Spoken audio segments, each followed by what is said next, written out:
예, 지금까지 일반 우리 일반 국선에 대한 그 변호 제도에 대한 문제점이 무엇인지 이게 좀 짚어봤는데, 일반 국선 제도는 이렇습니다.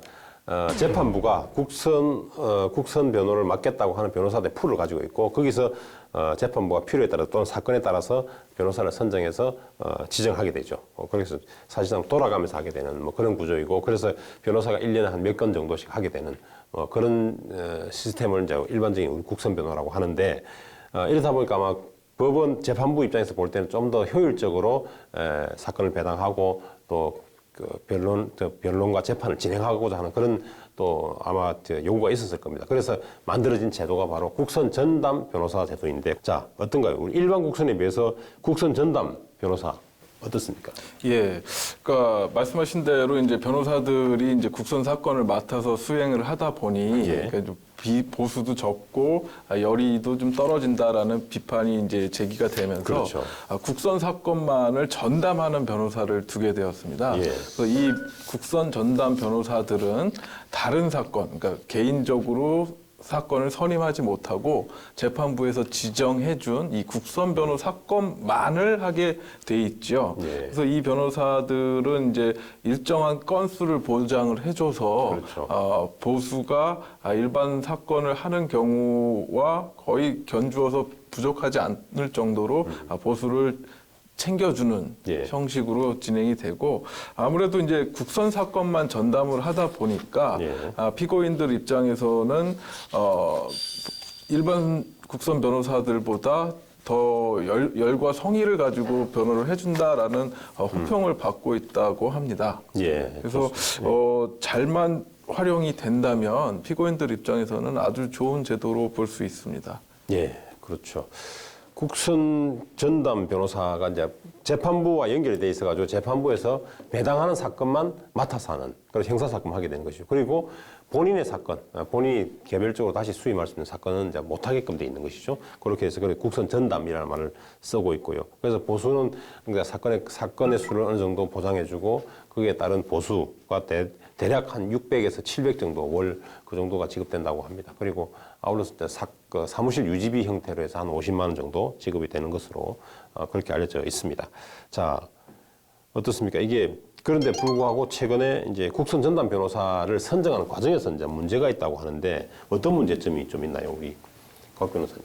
네, 그 장제원 자유한국당 의원이 예. 국선 전담 변호인 제도에 대해서 문제점을 지적한 것이 예. 있는데요. 예. 그 내용을 살펴보면 국선 전담 변호인 선정에 법원 재판연구원 출신이 편중되어 있다는 문제를 지적했습니다. 예. 그 장제원 의원이 대법원으로부터 받은 국정감사 자료를 분석한 결과를 보면 지난 2014년부터 올해까지 최근 5년 동안 선발된 국선 전담 변호인 중 43.4%가 법원 재판연구원 출신인 것으로 나타났습니다.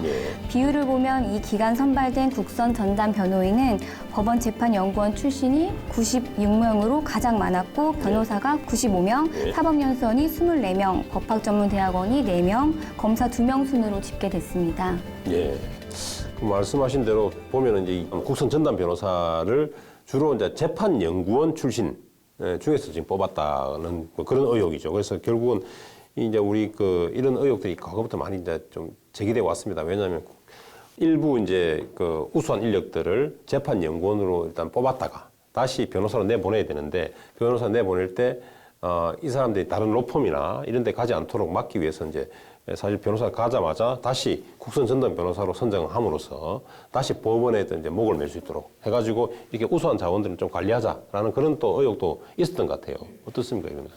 예, 뭐 그런 이제 의혹들이 이제 많이 제기가 그렇죠. 됐죠. 그런데 네. 뭐 법원 행정처에서는 이제 전면 부인을 하고 있기는 합니다. 근데 예. 이제 수치상으로 볼 때 이제 의문이 드는 부분이고요. 예. 이제 이것이 이제 법조 일원화가 실행이 되면서 그렇죠.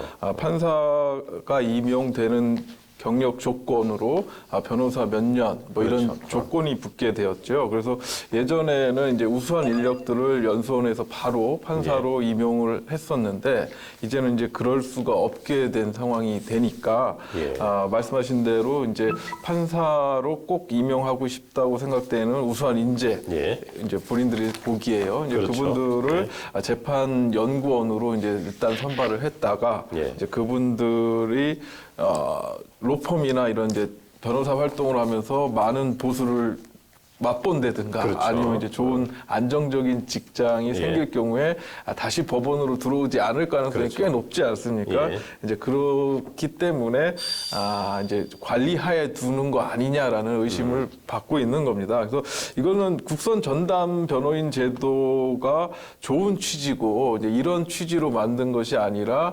피고인들의 방어권을 보장하기 위한 그렇죠. 제도인데 전문성도 더 쌓아보자 그런 제도인데 근데 이 그죠? 제도를 좀 엉뚱하게 법원이 활용하고 있는 거 예. 아니냐라는 비난을 좀 받고 있습니다. 예.